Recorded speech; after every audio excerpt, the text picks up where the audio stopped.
Hello friends, আমি তানহা। সবাই কেমন আছেন? আমি খুলনাতে এসেছি কয়েকদিন আগে, এরকম একটা ভিডিও দিয়েছিলাম। তো খুলনাতে কি কারণে এসেছি সেটা আপনাদের জানাচ্ছি। তার আগে বলি, আমি খুলনা এসে পৌঁছাইলাম প্রায় রাত 4টার একটু পরে, তো 4:10 মতন হবে। তো এসেছিলাম খুলনার যে সোনাডাঙ্গা বাস স্ট্যান্ড, সেই বাস স্ট্যান্ডে। তো বাস স্ট্যান্ডের পাশেই একটা আবাসিক হোটেল, সেই আবাসিক হোটেলে এসে উঠেছি। এটা ছিল হোটেল গোল্ডেন স্টার আবাসিক হোটেল। তো এটা ছিল খুলনার যে এরশাদ শিকদারের বাড়ি স্বর্ণকমল, সেই বাড়ির পাশেই অবস্থিত। এই যে রাতের সেই 4টা সাড়ে 4টার সময়ের যে ভিউটা, সেটা আপনাদের দেখাচ্ছি। রাস্তাটা ছিল একেবারে খুব ঠান্ডা, গাড়ি ঘোড়া খুবই কম ছিল। এরপর আর ভিডিও করা হয়নি। তারপর মাকে নিয়ে সকালবেলা হসপিটালে গেলাম। এটা হসপিটালে নেওয়ার পরে মাকে ভর্তি করানো হয়। তো মাকে যেদিন ভর্তি করায় তার পরের দিন অপারেশনের ডেট ছিল। ওই দিন আর কোনো রকমের কোনো ভিডিও করা হয়নি, কারণ খুব টেনশনে ছিলাম মাকে নিয়ে। এরপরে এই যে কেবিনের মধ্যে আমি আর আমার মা ছিলাম, কারণ কেবিনে একজনের বেশি থাকার অনুমতি ছিল না। তো আমার ভাই বোনেরা সবাই হোটেলে ছিল। এই যে সোনাডাঙ্গায় যে হোটেল নেওয়া হয়েছে সেখানে ছিল, আর আমি আমার মায়ের সাথে থেকেছিলাম। তো পরের দিন সকালে অপারেশনের জন্য মাকে রেডি করানো হয়। মা এই যে অপারেশনের যে ড্রেসটা, সেটা মাকে পরানো হয়েছিল। আর মায়ের মনটা খুব খারাপ ছিল, মা অনেক ভেঙে পড়ছিল, কারণ মা প্রচুর পরিমাণে অপারেশন ভয় পায় দেখি অপারেশন করে নাই। আর এজন্যই মায়ের মনে করেন যে একেবারে সানির শেষ পর্যায়ে চলে এসেছে। যখন মার সহ্য করতে না পেরেছে তখনই অপারেশনের জন্য রাজি হয়েছে। কারণ মা কি করতো, যে যখন যতটা পরিমাণে সে চোখের আলো কম দেখতো ততটা পরিমাণ সে চশমার পাওয়ার বাড়াইতো, এরকমই। তো মাকে একটু হাসি খুশি রাখার চেষ্টা করতেছিলাম, যাতে মা ভয় না পায়। মায়ের সাথে কথা বলতেছিলাম। আমিও অনেক ক্লান্ত ছিলাম। পরের দিন প্রায় 2 দিনের মতন আমার গোসলও হয়নি, এরকম একটা অবস্থা। তো এই যে এরই মধ্যে মাকে অপারেশন থিয়েটারে নিয়ে যায়। আমরা বাইরে অপেক্ষা করতেছিলাম। খুব টেনশন হচ্ছিল, কারণ মা তো খুব ভয় পায়। যদিও এটা অনেক হার্ট অপারেশন না, আর অনেক সময় লাগে না, 30 মিনিটের মধ্যেই অপারেশন শেষ হয়ে যায়। তারপরও মা খুবই ভয় পায় দেখে আমার মনটা খুব খারাপ ছিল। তার ফাঁকে আমি এই যে হসপিটালে মাকে চিকিৎসা করিয়েছি সেই হসপিটালটা দেখানোর চেষ্টা করি। এটা হচ্ছে খুলনা বিএনএসপি চক্ষু হাসপাতাল। এটা খুলনার শিরোমণিতে অবস্থিত। তো হাসপাতালের পরিবেশটা খুবই সুন্দর ছিল, খুব শান্ত ছিল, খুব কোলাহল মুক্ত ছিল।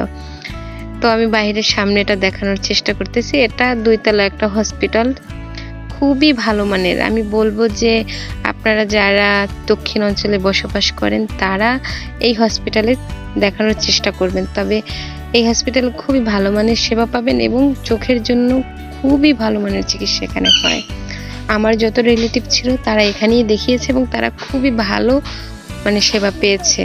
হসপিটালের ভেতরের পরিবেশও খুবই সুন্দর এবং পরিপাটি। এরই মধ্যে মাকে বেডে দিয়ে দেওয়া হয়। তো মা ঘুমিয়ে পড়ে। তারপরে 3টার দিকে মাকে রিলিজ দিয়ে দেওয়া হয়।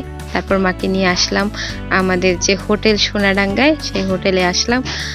আর মা একেবারে ভেঙে পড়ছিল। দেখেন মায়ের চেহারা দেখতে পাবেন। আমি মাকে যতই হাসি খুশি রাখি, মা হাসি খুশি থাকতে চায় না। এই যে হোটেলের গেট থেকে আমরা হোটেলে ঢুকছি। তো হোটেলে বেশিক্ষণ ছিলাম না।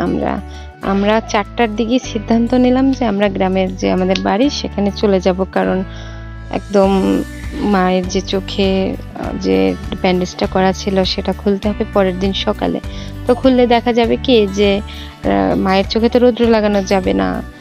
তো যদি যে চোখে রৌদ্র আসে বা ধুলোবালি আসে খোলার পরে, তাই আমরা ভাবলাম যে আমরা গ্রামে চলে যাই। আর ডাক্তারের সাথে আমরা কন্ট্যাক্ট করলাম, তারা বলছে না আপনারা চলে যান, সমস্যা নেই। আমাদের আবার 29 তারিখ তারা যেতে বলছে, যে পরবর্তীতে কি হয় সেটা জানানোর জন্য। যেহেতু মায়ের একটা সেন্সিটিভ একটা বিষয় ছিল, কারণ ছানির একেবারে শেষ পর্যায়ে ছিল।